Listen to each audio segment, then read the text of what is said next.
Hi everyone, I'm really happy you're back again to watch Courage Bacchus. And with us today is a very important guest. His name is Simiak Ashrafinia. And I have some questions for Simiak. Simiak, I'm really interested in your magician and your business owner background. Yeah, I have quite the passion. As a deaf person, I want to do my best and give back when I can. I try to make a living off of what I do and have fun while I'm doing it. So where did you learn to become a magician? Well, growing up, I saw that there weren't too many deaf people out there doing it, so I had started myself and I started working on creating designs and just kind of developed magician skills at the same time. So this is something that you really like doing? Oh, I love it, yes. Yeah, since I was about 33, I've been really enjoying it. So I have been working, I get called out, and it's been decently busy. Are you able to share a little bit with me now about your magician skills? Sure I can. Got some money here. Got a few dollars. Okay. Just show you how many I have here. Okay. You have five Five bills.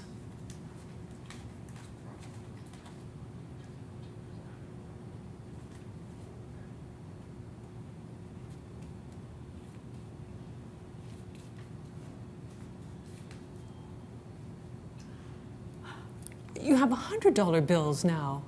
How did you do that? Oh, that's a lot of money. $500.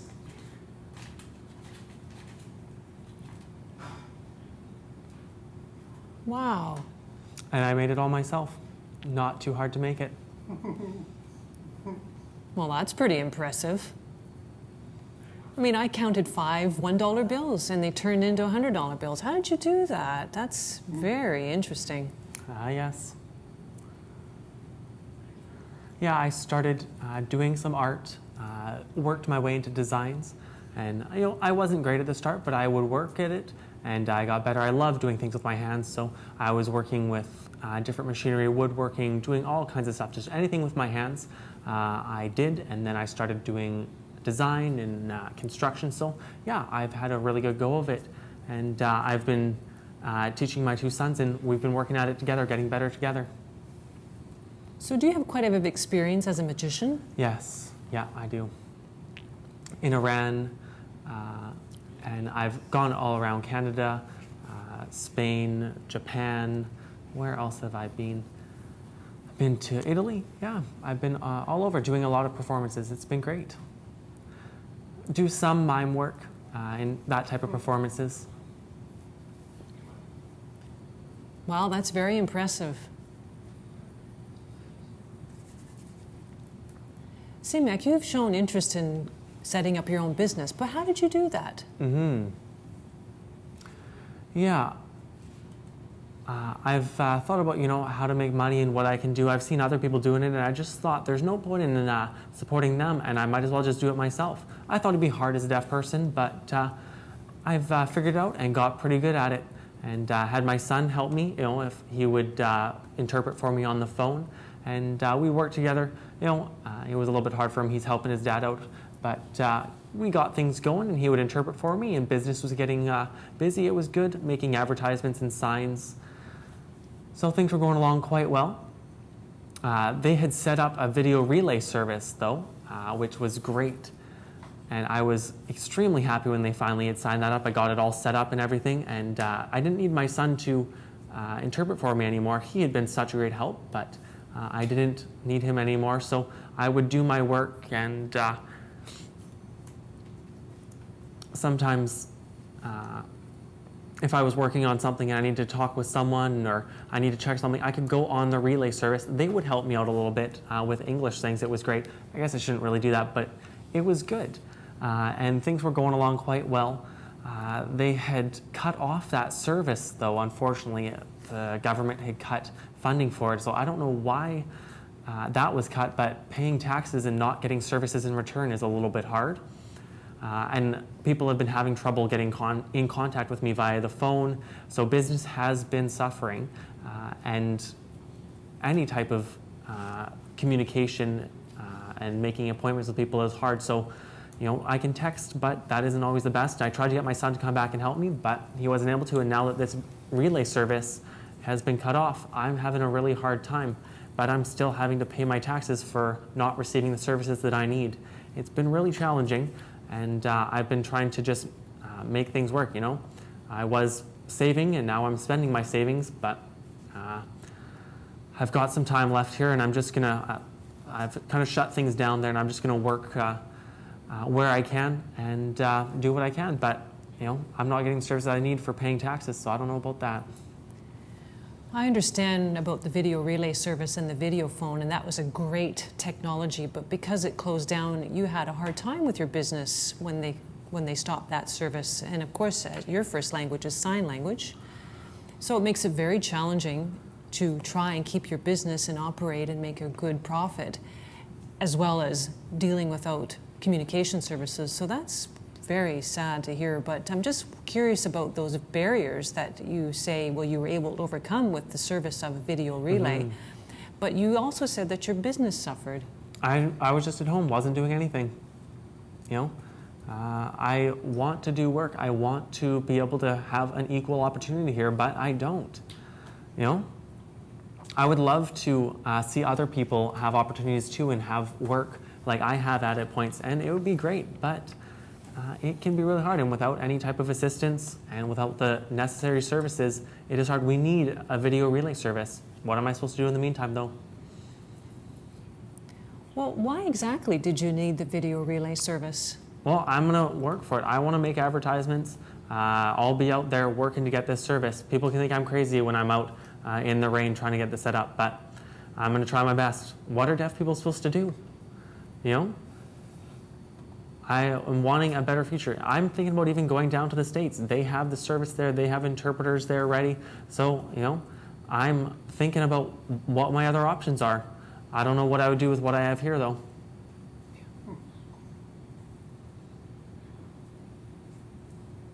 So it sounds like the service, the video relay service, really helped your business. But what exactly did you do for your business? Did you sell? I did designs and made advertisements, kind of designing signs and things like that. I would do kind of different publications and brochures and stuff. Photography, I would take photographs of menu items for restaurants and such things like that. So it was really great. And people were really happy with my work that I was doing. Unfortunately, I've been having these problems now. And I am not getting called too much anymore. I did have people that were calling me before, but now with the communication barriers that I have, it's a lot harder. It was nicer when there was interpreters ready and I was ready to work. So it's a little bit hard when I have to try and arrange that all myself. And really, it's the government. They're not providing services that we need. And if there's any limitations on the time services, that's tough too. I need to have access to services 24 hours a day. So in other words, if you were ordering equipment, what sorts of things did you order? Oh, art supplies, machines. I would have to order stuff like that. I see. So it's that type of stuff I need, but I can't now. So I have been doing other work. I've been doing some plumbing, electrician work, all kinds of things, painting, anything I can find. When the relay service is set up, I'll be able to make a living as a designer, but for the time being, I'm just making ends meet. Well, I understand what you're saying. So even though you face these barriers, you still continue in your work as a magician? Sometimes, I'll see what I can do. Advertisements and design is a lot better. With the Olympics, I worked with some logos, and everyone had really liked my designs. So I was in the running for that. Unfortunately, things don't always work out, but I have made a number of different designs, and I have designs ready for some deaf events that I will be submitting. So I'm going to see what I can find out and see what I can get going. Well, that's thrilling. You seem quite industrious, Simiak. Well, if I don't do anything, I'm just going to end up being sick. I've always found that. If I'm not doing anything, I am not healthy. I need to keep myself busy to keep myself going. So I also have got this book here, and I'm pretty proud to be in it. In this book, he was chosen as one of 112 magicians. He's very, very talented. He's got his own business. He sells logos. He's done commercials and photography and filming. I mean, C-Mac is just an amazing person. He said that if he doesn't stay busy, he's just not happy. So for him, it's important to keep working and doing the crafts that he likes to do. Yeah, I would be happy to help anyone out, and I don't want anyone sitting around doing nothing and not being well. It's nice to get out there and do something and be productive. But, you know, without a relay service, it's really hard, and that's been a real challenge for me. It's been tough.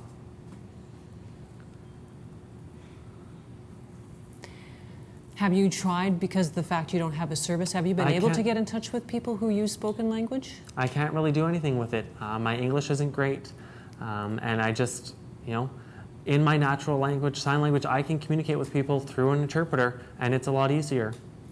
But if I'm texting, I'm no good at that, and I can't. I don't even do it. In Iran, they do write from right to left, so it's completely different. Oh, so you know how to use Iran in your writing.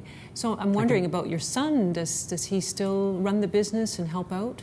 He does some stuff. I don't want to bother him, though. You know, he's got to have his own life. He's old enough. So he's 33 now. He's got to do his own thing. And, you know, sometimes I'll try and work with him for the business, but it can be really hard. Well, it really sounds to me like you don't want to lose your business. I don't want to, no. But, you know, I have been going to try and do yoga and try and get rid of some of the stress that I carry around with me, you know, because of the relay service being gone and my business not being. So is your business doing all right? Well, you know, I try and do what I can, and I was working with someone, and things were going okay. Without that, though, it's been really hard for me, so I just try and do it, but every year I just try and keep on going. So it seems the month of June isn't your busiest time, right? Yeah, June is really challenging just with other companies and everything. I see. So from February to December, you have a good income. So how does the general population reach you? They can text me and I'll head over to wherever they need me. And it's challenging, though, communicating back and forth in English and trying to get all this sorted out. So, you know, with an interpreter, it would be a lot easier. Without one, I am kind of out of the running. Sounds like it's not easy for you. Yeah, my son, him and I were talking about designs, and we're looking online. They had a posting that they needed someone in Toronto, and I thought I would take a look at that. I was wondering if, you know, they would be open to a deaf person being there to do the work. Seems like they didn't really care whether it was someone deaf or not, and they just wanted someone who was good.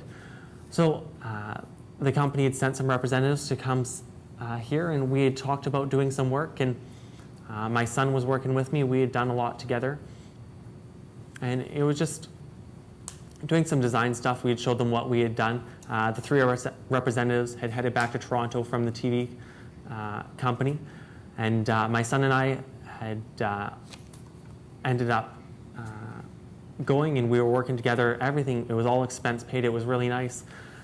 So we had all got together. There was a number of other people from other areas that had all come together, other professionals that they were kind of interviewing here. And we had a whole team that we were going to be working with. There was about 7 of us on the team who had been brought together to do the work they were wanting done. And we had talked about what we were going to be doing. We were going to show up ready to work, you know, have all the gear we needed to do the work we had to do.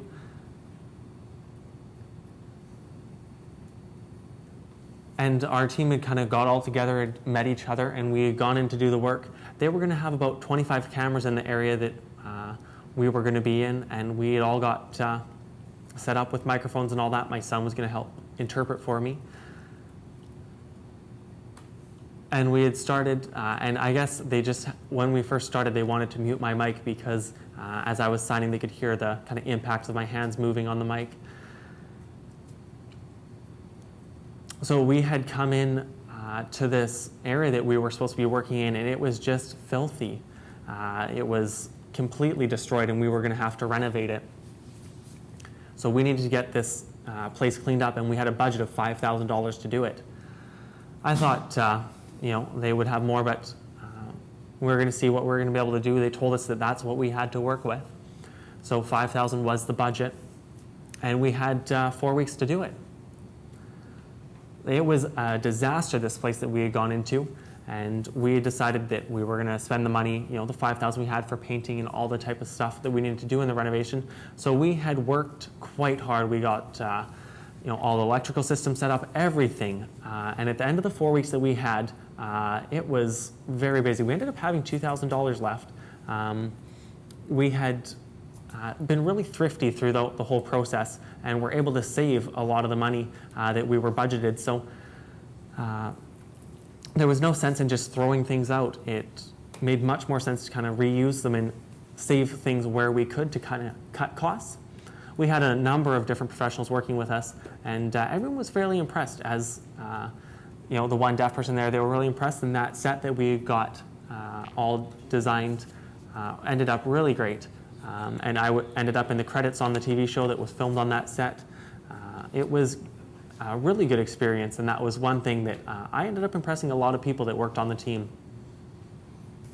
Well, CMAC is very industrious, and he was able to work on par with his hearing or people who use spoken language. He did all kinds of great renovations in this building and, you know, brought it back to its original condition. I mean, he took a risk. He asked his son to come and join him and be there as an interpreter because he definitely wanted to have access. He wanted to be able to communicate. He's a very expressive person, as you can see here today. You know, and he's also very passionate. And he wants to be able to show the world that he can be successful. He's a craftsman. Yeah. So, Simak, do you feel that that experience, and not just that, but all your experiences have been positive? Well, I don't know. Since the shutdown of the video relay service, things have been really different. Things aren't nearly as good. And, you know, I would love to have interpreting services ready, but without them, you know, things have been really hard. So I think it's time to start working at getting some type of service set up. You know, if we have some type of emergency, we have a lot of communication barriers that we have to try and work through, and we can't always get in touch with emergency services. So there are a number of different barriers we face, and it can be really challenging. And you know, people getting cochlear implants are not something that is going to solve this. So it sounds to me like video relay service has come at a great time in his business life. But because he's lost that, or we've lost that, that's had a profound impact on his business and his livelihood. Yeah, the video relay service made things a lot easier for me, and you know, I want to get these services set up for others. I don't want people, maybe in Iran, just looking at the services we have here and wishing they had them. I want them for everyone. Well, video relay services in Canada, I mean, they have them in the United States, really make a difference. They make a difference when it comes to communicating, being able to demonstrate your capabilities and to sell your craft. I think it's huge what that service has done. But I have one last question for you. Are you still interested in keeping your business and making it viable? Oh yeah. I would love to. I would love to do that. And I'm going to see what I can figure out. I don't know how it'll work, but I'm going to try my best. So I definitely have some skills, and I want to show people that I do have them and that I can do things. Now, I've seen some signs and things made by other people that just are no good. And you know, they charge a lot for things. I want to do my best, and I've reworked things that people haven't liked. So I've had a lot of really satisfied customers, and I have done fair bit of work that people have really liked. So it sounds to me like you've made a difference in the business world, and that people come back, they're repeat customers, right? Oh, people know me, and they definitely come to me to get things done. I've had American customers. I make something and send it off to America. Really? So American customers have come to your doorstep? Yeah, they have. I have been sending things off, and my work is well known. There's a lot of stuff out there that isn't so good, but when something catches your eye, people will definitely seek out who made it. And I've had people that have come to me for things like that. So when you talk about good logo design, what does that mean, really? Well, it's in the colors. It's about getting things just right in the logo and setting it up in a way that where it's going to be set up, it's going to look good. You need to talk with the customer beforehand and then go ahead and get it all set out and just go to doing the work. And it's about what will catch your eye at the end of it. That's what an advertisement is for. So you don't want something that isn't going to catch your eye. If you were going to drink a pop and had some drink that didn't have some type of catchy logo on the outside, it would be a bit of a different experience. Well, it looks to me like the logo is a big part of catching business, right?